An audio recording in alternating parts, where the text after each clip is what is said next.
आप सबको जय माता दी। आप सबको शारदीय नवरात्रि की हार्दिक शुभकामनाएं।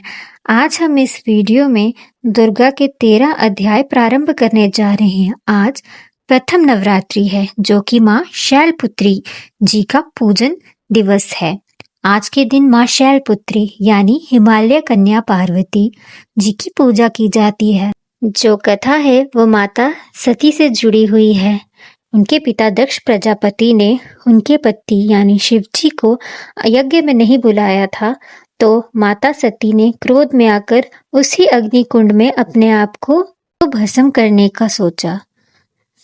फिर उसके बाद जब शिव जी क्रोध से वहां आए तो वो वहां पर विलाप करने लगे और विलाप से तांडव करने लगे। माता सती के अग्नि से प्रज्वलित शरीर को लेकर विलाप करने लगे, जिसके कारण पृथ्वी पर अंधकार छा गया। उस समय भगवान विष्णु ने माता सती के अंगों को अपने सुदर्शन चक्र से विभाजित किया और जिसके कारण 51 शक्तिपीठ हुए और 9 देवी के रूप उन्हीं 51 शक्तिपीठों में हम इन 9 देवियों को पूजी जाती है, जो कि पहली शक्ति है माँ शैलपुत्री। सती माता ने अपने अगले जन्म में माता शैलपुत्री का सर्वप्रथम अवतार लिया। माता शैलपुत्री हिमालय कन्या पार्वती, जिन्हें हम पार्वती या गौरी के रूप से पूजते हैं। आइए अब हम शुरू करते हैं माता दुर्गा की सप्तशती भाषा के 13 अध्याय। सर्वप्रथम महर्षि का राजा सूरत और समाधि को देवी की महिमा बताना। ओम नमः चंडिकाय। पहला अध्याय। महर्षि मार्कंडेय जी बोले, सूर्य के पुत्र सार्वनी की उत्पत्ति की कथा विस्तार पूर्वक कहता हूँ, सुनो। सार्वनी महामाया की कृपा से जिस प्रकार मनवंतर के स्वामी हुए, उनका हाल भी सुनो। पहले सवारोचिष नामक मनवंतर के चैत्रवंशी सूरत नाम के एक राजा थे। सारी पृथ्वी पर उनका राज्य था। वह प्रजा को अपने पुत्र के समान मानते थे, तो भी कोला विध्वंसी राजा उनके शत्रु बन गए। दुष्टों को दंड देने वाले राजा सूरत की उनके साथ लड़ाई हुई। कोला विध्वंसियों के संख्या में कम होने पर भी राजा सूरत युद्ध में उनसे हार गए। तब वह अपने नगर में आ गए। केवल अपने देश का राज्य ही उनके पास रह गया और वह वहीं देश के राजा होकर राज्य करने लगे, किंतु उनके शत्रुओं ने उन पर वहां भी आक्रमण किया। राजा को बलहीन देखकर उनके दुष्ट मंत्रियों ने राजा की सेना और खजाना अपने अधिकार पर कर लिया। राजा सूरत अपने राज्य अधिकार को हार कर शिकार खेलने के बहाने घोड़े पर सवार होकर वहां से भयंकर वन की ओर चल गए। उस वन में उन्होंने महर्षि मेधा का आश्रम देखा। वहां मेधा महर्षि अपने शिष्यों तथा मुनियों से सुशोभित बैठे हुए थे और वहां कितने ही हिंसक जीव परम शांति भाव से रहते थे। राजा सूरत ने महर्षि मेधा को प्रणाम किया और महर्षि ने भी उनका उचित सत्कार किया। राजा सूरत महर्षि के आश्रम में कुछ समय तक ठहरे। अपने नगर की ममता के आकर्षण से राजा अपने मन में सोचने लगे, पूर्व काल में पूर्वजों ने जिस नगर का पालन किया था वह आज मेरे हाथ से निकल गया। मेरे दुष्ट एवं दुरात्मा मंत्री मेरे नगर की अब धर्म से रक्षा कर रहे होंगे या नहीं। मेरा प्रधान हाथी, जो कि सदा मद की वर्षा करने वाला और शूरवीर था, मेरे वैरियों के वश में होकर ना जाने क्या ही दुख भोगता होगा। मेरे आज्ञाकारी नौकर, जो मेरी कृपा से धन और भोजन पाने से सदैव सुखी रहते थे और मेरे पीछे पीछे चलते थे, वह अब निश्चय ही दुष्ट राजाओं का अनुसरण करते होंगे तथा मेरे दुष्ट एवं दुरात्मा मंत्रियों द्वारा व्यर्थ ही धन को व्यय करने में संचित किया हुआ होगा। मेरा खजाना एक दिन अवश्य खाली हो जाएगा। इस प्रकार की बहुत सारी बातें सोचते हुए राजा निरंतर दुखी रहने लगे। एक दिन राजा सूरत ने महर्षि मेधा के आश्रम के निकट एक वैश्य को देखा। राजा ने उससे पूछा, भाई तुम कौन हो? यहाँ तुम्हारे आने का क्या कारण है?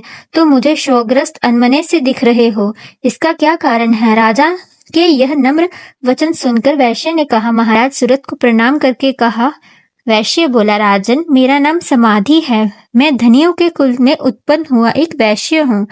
मेरे दुष्ट स्त्री पुत्र आदि को ने लोभ से मेरा सब धन छीन लिया है और मुझे घर से बाहर निकाल दिया है। मैं इस तरह से दुखी होकर इस वन में चला आया हूँ और यहाँ रहता हुआ मैं इस बात को भी नहीं जानता कि अब मेरे घर में इस समय सब कुशल हैं या नहीं। यहाँ मैं अपने परिवार का आचरण संबंधी कोई समाचार नहीं पा सकता हूँ। वह घर में इस समय कुशल पूर्वक हैं या नहीं। मैं अपने पुत्र के संबंध में ये भी नहीं जानता कि वह सदाचारी हैं या दुराचार में फंसे हुए हैं। राजा बोले, जिस धन के लोभी स्त्री पुत्रों ने तुम्हें घर से निकाल दिया है, फिर भी तुम्हारा चित्त उनसे क्यों प्रेम करता है? वैश्य ने कहा, मेरे विषय में आपका ऐसा कहना ठीक है, किंतु मेरा मन इतना कठोर नहीं है। यद्यपि उन्होंने धन के लोभ में पड़कर पितृस्नेह को त्याग कर मुझे घर से निकाल दिया है, तो भी मेरे मन में उनके लिए कठोरता नहीं है। हे महामते, मेरा मन फिर भी उनमें क्यों फंसा हुआ है? इस बात को जानता हुआ भी मैं नहीं जान रहा। मेरा चित्त उनके लिए दुखी है। मैं उनके लिए लंबी 2 सांसें ले रहा हूँ। उन लोगों में प्रेम नाम को नहीं है, फिर भी ऐसे निस्नेहियों के लिए मेरा हृदय कठोर नहीं है। महर्षि मार्कंडेय जी ने कहा, हे ब्राह्मण, इसके पश्चात महाराज सूरत और वह वैश्य दोनों महर्षि मेधा के समीप गए। उनके साथ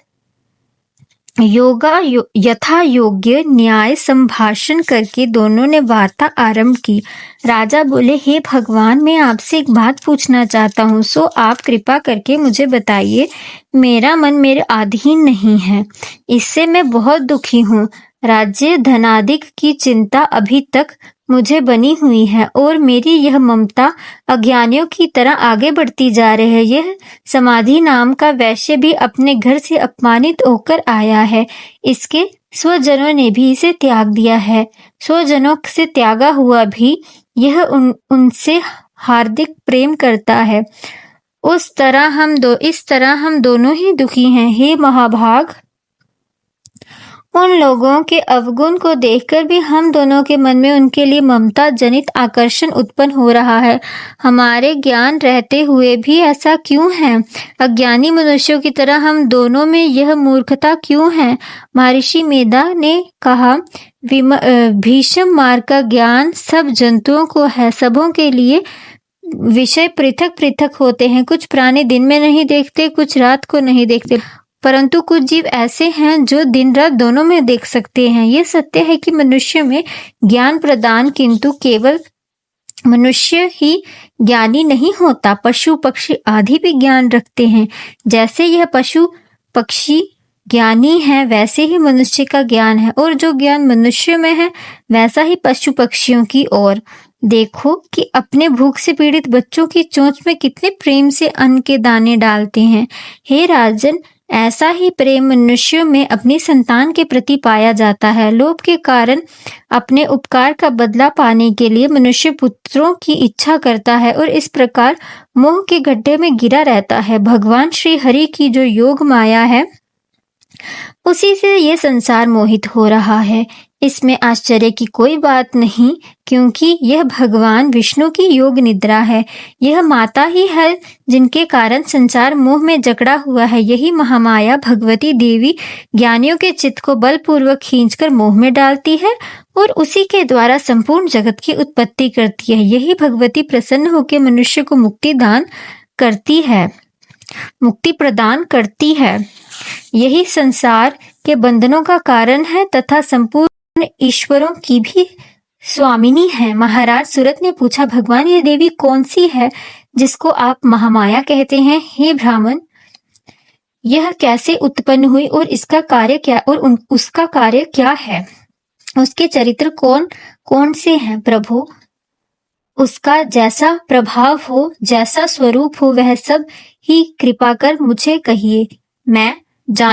कृपा कर कहिए, मैं आपसे सुनना चाहता हूँ। महर्षि मेधा बोले, राजन, वह देवी तो नित्य स्वरूपा है। उसके द्वारा उसके द्वारा यह संसार रचा गया है, तब भी उसकी उत्पत्ति अनेक प्रकार से होती है। वह सब आप मुझसे सुनो। वह देवताओं का कार्य सिद्ध करने के लिए प्रकट होती है। उस समय वह उत्पन्न हुई कहलाती है। संसार को जलमय करके जब भगवान विष्णु योग निद्रा का आश्रय लेकर शेष शैया पर सो रहे थे, तब मधुकैटभ नामक 2 असुर उनके कानों के मैल से प्रकट हुए। वह श्री ब्रह्मा जी को मारने के लिए तैयार हो गए। श्री ब्रह्मा जी ने जब उन दोनों को अपनी ओर आते देखा, तो यह भी देखा कि भगवान विष्णु योग निद्रा का आश्रय लेकर सो रहे हैं। तो वह उस समय भगवान के जागने के लिए उनके नेत्रों में निवास करने वाले योग निद्रा की स्तुति करने लगे। श्री ब्रह्मा जी कहने लगे, हे देवी, तुम ही स्वाहा, तुम ही सदा, तुम ही वशटकार हो। स्वर भी तुम्हारा ही स्वरूप है। तुम ही जीवन देने वाली सुधा, नित्य, अक्षर, प्रणव में अकार, उकार, मकार, इन तीनों माताओं के रूप तुम ही स्थित हो। उनके अतिरिक्त जो बिंदु, पथ, अर्थ, मात्रा हैं, जिनका कि विशेष रूप से उच्चारण नहीं किया जाता है, हे देवी, वह सब तुम ही हो। हे देवी, संध्या, सावित्री और प्रजननी तुम ही हो। तुम इस विश्व को धारण करने वाली हो। तुमने ही इस जगत की रचना की है और तुम ही इस जगत का पालन करने वाली हो। तुम ही कल्प के अंत में सबको बख्शन करने वाली हो। हे देवी, जगत की उत्पत्ति के समय तुम सृष्टि रूपा होती हो, पालन काल में स्थित रूपा होकर कल्प के अंत में संहार रूप धारण कर लेती हो। तुम ही महाविद्या, महामाया, महामेधा, महारात्रि, मोहरात्रि हो। श्री ईश्वरी और बोध स्वरूपा बुद्धि भी तुम ही हो। लज्जा, पुष्टि, तुष्टि, शांति और क्षमा भी तुम ही हो। तुम खड़गधारिणी, शूलधारिणी, घोर रूपा तथा गदा, चक्र, शंख और धनुष के धारण करने वाली हो। बाण, विशुंडी और परिघ, यह भी तुम्हारा ही अस्त्र है। तुम सौम्य और सौम्यांतर हो। यही नहीं, बल्कि जितना भी सौम्य तथा सुंदर वस्तुएं इस संसार में है, उन सबसे बढ़कर तुम ही हो। पर और अपर सबसे पर होने वाली सुंदर तुम ही हो। हे स्वरूपे देवी, जो भी सत असत पदार्थ है, उनमें जो शक्ति है वह तुम ही हो। ऐसी अवस्था में भला तुम्हारी स्तुति कौन कर सकता है। इस संसार में सृष्टि, पालन और संहार करने वाली जो भगवान, उनको भी तुमने योग निद्रा में वशीभूत कर दिया है, तो फिर तुम्हारी स्तुति कौन कर सकता है। मुझे भगवान विष्णु और भगवान शंकर को शरीर धारण कराने वाली तुम ही हो। तुम्हारी स्तुति करने की शक्ति किसमें है। हे देवी, तुम तो अपने इन उदार प्रभावों के कारण प्रशंसनीय हो। मधु और कैटभ जो भयंकर असुर हैं, इन्हें तो मोह में डाल दो और श्री हरि विष्णु को जल्दी जगा दो। उनमें इनको मार डालने की बुद्धि भी उत्पन्न कर दो। महर्षि मेधा बोले, हे राजन, जब श्री ब्रह्मा जी ने देवी को इस प्रकार स्तुति की तो भगवान को जगाने तथा मधुकैटभ को मारने के लिए कहा, तो वह भगवान विष्णु के नेत्र, मुख, नासिका, बाहु, हृदय, वक्षस्थल से निकल श्री ब्रह्मा जी के सामने खड़ी हो गई। उनका ऐसा करना था कि भगवान श्री हरि तुरंत जाग उठे। दोनों असुरों को देखा, जो कि अत्यंत बलवान और पराक्रमी थे और मारे क्रोध के जिनके नेत्र लाल हो रहे थे और ब्रह्मा जी का वध करने के लिए तैयार थे। तब क्रोध में उन दोनों दुरात्मा असुरों के साथ भगवान श्री हरि पूरे 5,000 वर्ष तक लड़ते रहे। एक तो वह अत्यंत बलवान तथा पराक्रमी थे, दूसरे महामाया ने भी उन्हें मोह में डाल रखा था। अतः वह श्री भगवान से कहने लगे, हम दोनों तुम्हारी वीरता से अत्यंत प्रसन्न हुए हैं। तुम हमसे कोई वर मांगो। भगवान ने कहा, यदि तुम मुझ पर प्रसन्न हो तो अब तुम मेरे हाथों मर जाओ। बस इतना सा ही वर मैं मांगता हूँ। यहाँ दूसरे वर से क्या प्रयोजन। महर्षि मेधा बोले, इस तरह से जब वह धोखे में आ गए और अपने चारों ओर जल ही जल देखा, तो भगवान श्री हरि से कहने लगे, जहाँ पर जल ना हो, सूखी जमीन हो, उसी जगह हमारा वध कीजिए।